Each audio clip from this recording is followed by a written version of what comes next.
E com um atraso de um dia, saíram finalmente os resultados aqui da Transmissora Paulista, uma empresa que eu particularmente tenho dentro da minha carteira e que eu vou trazer para você aqui os resultados dessa empresa. E para que a gente vá direto aqui para a tela, eu vou te mostrar os resultados regulatórios da empresa. Qual que é a importância de você saber dos resultados regulatórios ou do IFRS? O regulatório, neste caso, ele é muito mais fidedigno ao que efetivamente a empresa gerou para dentro dela mesma, para dentro do seu caixa, e necessariamente você tem que olhar para esse indicador, para os demonstrativos de resultados regulatórios, porque é com base neles que a Transmissora Paulista, ou a Isacetep, ela paga os seus dividendos. Basicamente, a empresa tem uma política de remuneração de 75% de payout em relação ao seu lucro líquido regulatório. Qual que é a diferença? E aqui é importante você saber. No IFRS, que basicamente é um método internacional de você reportar os resultados, lá você tem a necessidade de colocar os ativos que você está desenvolvendo, você tem que colocar alguns ativos que acabam inflando um pouco o resultado. E, consequentemente, se você for pegar o IFRS e o regulatório, você vai ver uma discrepância bem grande em relação aos resultados finais. E para que a gente tenha uma colocação mais próxima do que é o resultado da empresa, vieram então os resultados regulatórios, que eles permitem você tirar aqueles indicadores que não são exatamente ideais de você colocar dentro de um balanço, você retira aquele malfeitor, vamos dizer assim, e você coloca apenas as coisas que são úteis para dentro lá do demonstrativo. E para que a gente enxergue basicamente o que aconteceu neste ano de 2023, e olhando especificamente para o quarto trimestre aqui, nós tivemos um lucro líquido que particularmente me surpreendeu. Ficou aqui na casa seus 917 milhões de reais.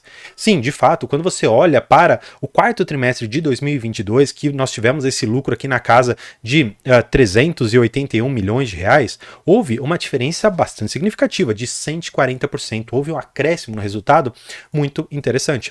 E quando nós fazemos esse mesmo comparativo de 2023 para 2022, você deve se perguntar também qual que é o resultado. E finalmente, nós tivemos aqui o resultado de 1 bilhão 993 milhões de reais, tá bom? Basicamente, nós tivemos uma diferença de aqui 100%. Ou seja, de um ano para o outro, a empresa, vamos dizer assim, dobrou os seus resultados. Você precisa compreender o porquê que houve um pouco desses resultados, porquê que houve essa melhora aqui, e muito disso você vai olhar no documento todo que eles colocam dois fatores. Primeiro deles é a entrada em operação de alguns ativos. E aqueles ativos que eram greenfield, ou seja, que eles pegaram do zero, colocaram ali as torres de transmissão, energizaram as linhas, fizeram então a ligação, eles começam a fazer jus a receber a RAP, que é a Receita Anual Permitida. E recebendo essa RAP, colocando diversos ativos em operação no ano de 2023, eles conseguiram praticamente dobrar o lucro aqui. Claro, não é só isso. Você precisa lembrar que nós temos a RBSE, que vamos dizer assim, é uma indenização que a Transmissora Paulista vai receber até 2028. E você também tem que saber que durante ali um determinado período, na verdade um ano, você tem o reajuste muito aqui pelo IPCA.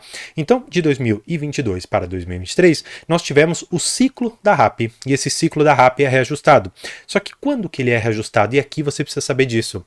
Ele é reajustado de meados de 2022 para até meio de 2023 e assim sucessivamente. Ou seja, quando você está lá em julho de 2022 até junho de 2023, você tem um ciclo. De julho de 2023 até junho de 2024, você tem um novo ciclo de RAP que necessariamente também vai ser reajustado conforme o contrato que nós temos aqui. Depois que você compreendeu exatamente aqui o que aconteceu para os resultados terem vindo bons, a gente precisa olhar exatamente um dos indicadores que para mim é extremamente importante, que é o fluxo de caixa da empresa. Ou seja, basicamente, quanto dinheiro efetivamente está dentro aqui da empresa para que a gente consiga enxergar se ela está gerando caixa, se ela está queimando caixa, o que ela está fazendo. E para que a gente consiga enxergar o macro, eu quero que você veja o fluxo de caixa operacional. Houve uma melhora significativa, saindo aqui de 2,5 bi para 3,2 bi, ou seja, houve uma melhora extremamente substancial na empresa, de 700 milhões em contas bem em números grandes, e você precisa enxergar outras coisas, como também aqui o fluxo de caixa operacional, tá bom? Que ficou aqui embaixo, depois das variações, você precisa ver também o fluxo de caixa de investimentos, que está aqui, ó, ele investiu bastante, ó, você pode ver aqui o valor de 2 bilhões e 400 investidos em 2023, 2 bilhões em 2022. Você olha também para o financiamento. E aqui é interessante. Por que o financiamento ele é baixo? E aqui é muito importante você compreender isso. Por quê? A empresa, de uma certa maneira, ela consegue, com os seus próprios resultados, fazer o pagamento de diversas das suas dívidas. E exatamente por ter uma margem líquida alta, a empresa ela pode também se dar o luxo de fazer empréstimos para que, então, numa captação de juros baixinho, que ela consegue, já que ela tem um fluxo de recebíveis bastante razoável, os bancos acabam emprestando um juros mais baixo e ela consegue se alavancar. A alavancagem é essa que permite que ela tenha ótimos resultados. E para que a gente enxergue, ela fez exatamente isso, ó. Ela pegou aqui debentures, ou seja, ela emitiu debentures, que são dívidas da própria empresa, que ela falou o seguinte, olha, eu preciso captar isso daqui, porque lá no comecinho de 2023, ela ganhou um determinado leilão, e ganhando esse leilão, ela falou, olha, eu vou precisar captar esse dinheiro agora, para que então eu coloque tudo que eu preciso em operação, para que eu comece as obras, para que eu faça o estudo, para que eu vá atrás do licenciamento, e então eu vou, depois de um tempo que tudo isso aqui maturar, que leva ali uns 3, 4 anos, nós vamos ter então resultado. E o que você precisa saber também da Transmissora Paulista? Ela normalmente entrega os seus projetos com bastante antecedência. Se você for ver, a própria Enel, ela diz o seguinte, você tem que me entregar a obra no prazo de 5 anos.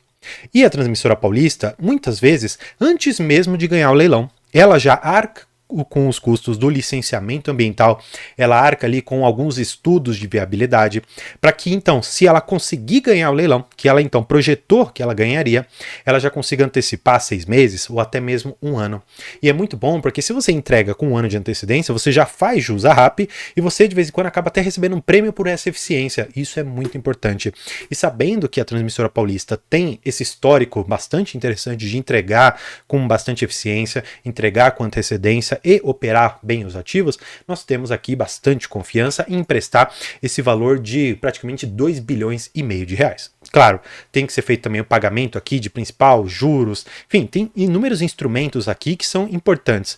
E depois de pagar tudo isso daqui, olha só que interessante. Nós temos aqui embaixo dividendos e juros sobre capital próprio, que foram quase 600 milhões que ela entregou aqui pra gente. Claro, talvez olhando para essa foto aqui, você possa imaginar, poxa, a Transmissora Paulista terminou o período aqui com caixa negativo. Ela está devendo aqui 90 milhões. Por que ela pagou dividendo? E aqui você precisa compreender que, na verdade, a empresa ela não está necessariamente aqui queimando caixa. O que acontece? A previsão que ela tem de recebimento de alguns rendimentos aqui, tanto é que ela só vai pagar a próxima parcela, porque ela pagou uma aqui em janeiro e ela vai pagar a próxima em abril, até abril ela vai ter o caixa suficiente para pagar os dividendos que ela anunciou. Então eu particularmente fico bastante tranquilo com isso daqui. Só que é importante sempre olharmos para a alavancagem da empresa, olhar para outros critérios. E a empresa traz aqui para nós um pouco para a gente entender a alavancagem dessa empresa. E olha só que interessante. Você tem que fazer uma conta que é bastante tranquila de fazer. Você tem que ver qual que é a dívida líquida sobre o EBITDA. Olhando aqui, nós temos a dívida líquida da empresa. O que significa dívida líquida? Significa a sua dívida bruta, ou seja, tudo que você tem, menos o seu caixa, para que você enxergue quanto efetivamente você está devendo. E aí tem um indicador que muitas pessoas gostam de fazer, que é o dívida líquida sobre o EBITDA, tá bom? E nós podemos fazer essa conta, afinal de contas nós temos os dados aqui. E para você ver como é simples fazer essa conta, você vai pegar esses 7 bilhões, tá bom? E você vai dividir pelo EBITDA do período, que ficou em 3 bilhões 129, tá? Então, nós temos uma dívida líquida EBITDA, ou seja, uma alavancagem da empresa de 2,5 vezes. Houve aqui uma redução significativa em relação ao ano anterior, e isso é importante você enxergar, muito em razão de você ter tido um EBITDA 27% maior e um crescimento na dívida de 10,5%. Essa correlação de você crescer mais o EBITDA e menos a sua dívida faz, consequentemente, que ainda que você não tenha tantas operações entrando ao mesmo tempo, você consiga reduzir a alavancagem da empresa, reduzir a dívida. E, melhor de tudo, você tem que ver lá no site da empresa e ela fala o seguinte, olha, se eu tiver uma dívida líquida acima de 3, eu não vou distribuir 75% do meu lucro líquido regulatório.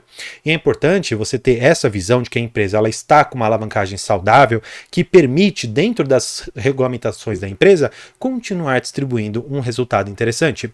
Muitas pessoas me perguntaram se era possível que a Transmissora Paulista anunciasse com esse resultado um novo dividendo. Eu particularmente não imaginava que isso aconteceria. Afinal de contas, eles distribuíram no finalzinho de 2023, até com um pouco de medo de que em 2024 houvesse a tributação dos dividendos, eles fizeram uma distribuição bastante robusta no valor de R$ 2,20, claro, a título de juros sobre capital próprio. Então você tem que tirar aqueles 15% que já são retidos na fonte, então você teve um pagamento bastante interessante. Claro, se você quiser saber o que os analistas pensam, tá aqui na tela.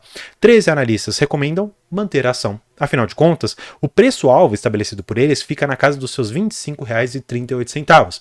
E olhando para o resultado hoje da empresa, da sua cotação, que está em 26,81, nós temos aqui uma cotação que acaba não fazendo tanto sentido você comprar a empresa nesses preços. Afinal de contas, de acordo, claro, com os analistas, estaria acima do preço que eles estabeleceram de R$ 25,38. Eu particularmente mantenho a Transmissora Paulista na minha carteira, manterei, afinal de contas, eu vejo todos os projetos e toda a cultura da empresa no sentido de ter eficiência operacional e olhar para o acionista como uma pessoa ou como uma quantidade ali de pessoas que necessita do dividendo, necessita ali de uma construção da empresa. E é muito importante você enxergar a empresa com os olhos de acionista e com os olhos também da pessoa física que necessita dos dividendos, para que você consiga enxergar o seu lado de sócio como o crescimento da empresa e também os dividendos que ela te paga. Se você quiser saber um pouquinho mais sobre os investimentos da Transmissora Paulista, o plano que eles têm até 2028, um plano de quase 16 bilhões de reais de investimentos, eu vou deixar no card aqui um vídeo para você, então fique à vontade para clicar, conhecer um pouco mais aqui do trabalho que a Transmissora Paulista tem feito e, claro, gostando mais, venha se tornar membro. Nós temos vários benefícios que são muito interessantes para você. Espero que você tenha gostado. Por hoje é isso. Muito obrigado e tchau!